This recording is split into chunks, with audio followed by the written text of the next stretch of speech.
Hi, my name is Ethan Hine. Welcome to Play With Your Music. In this series of videos, we're going to be talking about rhythm, how it works, and how to program various well-known beats into a drum machine. So in this video, we're just going to be doing some basic rhythm terminology, different ways to visualize rhythms, and just some big conceptual stuff. In the next video, we're going to get into actual music, and we're going to talk through some famous beats in various genres and styles. And in the third video, we're going to talk about swing, which is kind of a mystical concept, but a very important one. So let's dive right in. Okay. In these videos, we're going to be exclusively talking about 4/4 time, which is a meter. And all 4/4 time means is you're counting 1, 2, 3, 4. 1, 2, 3, 4. The reason we're only going to be talking about 4/4 time is that the enormous majority of the music that you hear in your everyday life is in 4/4. Probably about 98% of rock, pop, hip hop, dance, whatever.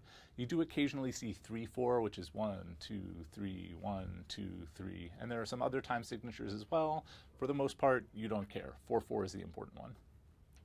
So what you're seeing here are 4 different ways of subdividing 4/4 time. At the bottom, this is a whole note, and the whole note means just the full duration of a measure of 4/4. And a measure of 4/4 is just 1, 2, 3, 4. So a whole note sounds like this. Pretty simple. Next up, we've got half notes, which, as their name suggests, divides the measure in half. So each half note is 2 beats long, so you've got like that. Next, we've got quarter notes, and again, like the name suggests, we're dividing up the measure into quarters. So each one of these guys is just a beat, so it makes it nice and simple to count quarter notes. You just go 1, 2, 3, 4, 1, 2, 3, 4. Next, we get eighth notes. And again, like the name suggests, you're dividing up the measure into 8 equal parts. Now, counting gets to be a little bit trickier because we've got to have names for these guys, these beats that are in between 1 and 2, between 2 and 3, between 3 and 4. So the way that you count eighth notes is by giving these guys an and. So you go 1 and 2 and 3 and 4 and 1 and 2 and 3 and 4 and 1 and 2 and 3 and 4 and 1 and 2 and 3 and 4 and this and is called the and of 1, because it follows beat 1. This and is called the and of 2, this and is the and of 3, and this and is the and of 4. Finally, up top we've got 16th notes. The way that you count these are 1E and a 2E and a 3E and a 4E and a 1E and a 2E and a 3E and a 4E and a, which is stressful and annoying. Everyone hates counting 16th notes, and we will not be doing it in any of these videos. All right. There are several different ways of visually representing rhythms on a page. What you have here are 8 different ways to notate a rhythm called son clave, which is an Afro-Cuban pattern that we're going to be talking about in the next video. It goes like this.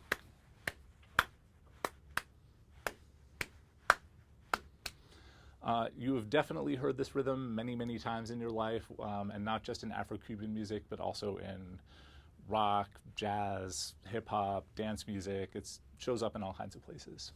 So these first 4 are just variations on standard music notation. Down here we've got some specialized systems used by ethnomusicologists and computer scientists, and the one that we are really interested in is number 5. This is called a time unit box system, and it's kind of self-explanatory, right? Each one of these boxes is just a beat. So you've got 1 and 2 and 3 and 4. 1 and 2 and 3 and 4 and 1 and 2 and 3 and 4 and the boxes that are filled have hits in them. So you've got 1 and 2 and 3 and 4 and 1 and 2 and 3 and 4 and 1 and 2 and 3 and 4 and 1 and 2 and 3 and 4 and not only is the time unit box system a nice and intuitive system for ethnomusicologists, but it's also very important for you, the electronic music producer, because pretty much all electronic music production software is based on the metaphor of the time unit box system.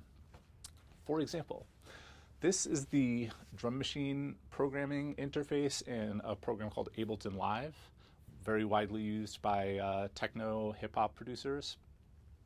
And it basically is just a time unit box system. You've got a row for each instrument in the drum kit. So you've got the bottom row is for the kick drum, then the rim shot, the snare, the clap, the hi-hat, and so on. You've got a column for each subdivision of the beat, and the boxes are where the drum hits are. So you've got a kick drum right here, got a kick drum here, a kick drum here, a kick drum here.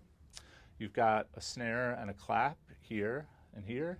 Got hi-hats here, here, here, and here, and here. And if you spend some time with one of these things, it should be hopefully pretty intuitive and self-explanatory, although it may not seem that way at first glance.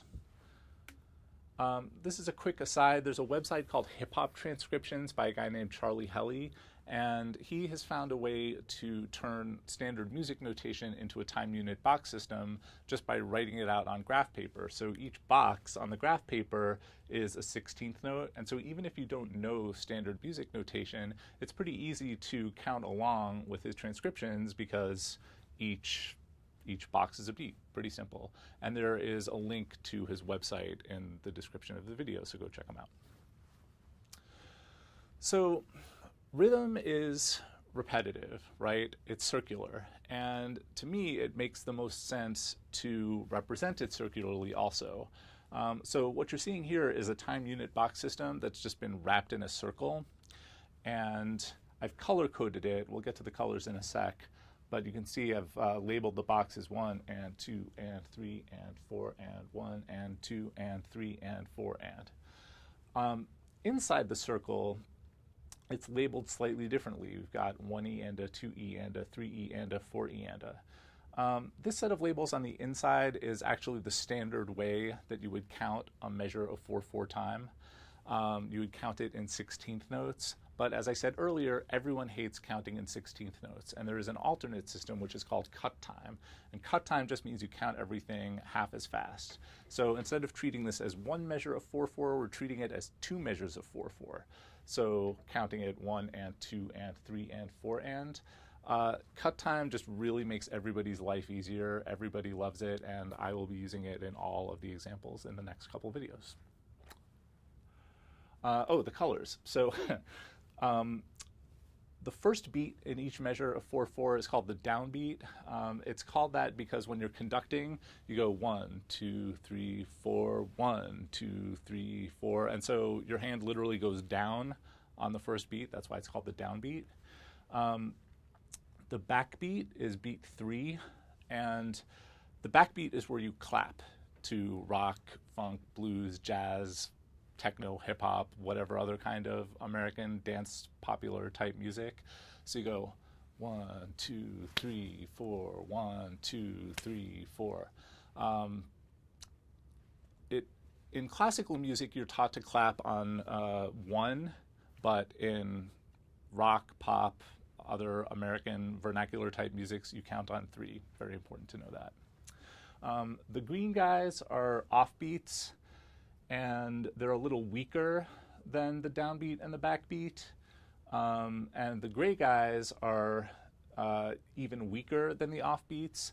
And weak just means unexpected. If you put drum hits on 1 and 3, it's going to sound kind of solid and obvious and predictable. If you put them on 2 and 4, it's going to be a little bit groovier and more surprising. And if you put them on the ands, on the gray ones, they're going to be very surprising. And putting stuff on unexpected beats is called syncopation, and syncopation is crucial to making things sound good. And we'll be talking about that a lot in the next video.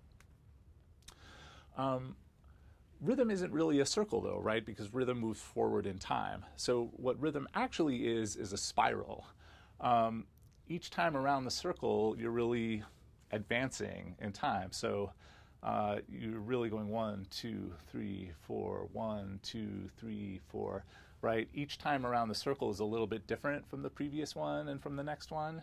And I like the spiral because it shows you, right, beat 1 every time through the pattern has the same function. Beat 2 every time through the pattern has the same function. Same with 3 and 4. You're not going to see the spiral representation of time just because it's really hard to draw them, but I think it's a good image to keep in your head. So in the next video, we'll be talking about a bunch of specific drum patterns and how to program them. So check it out.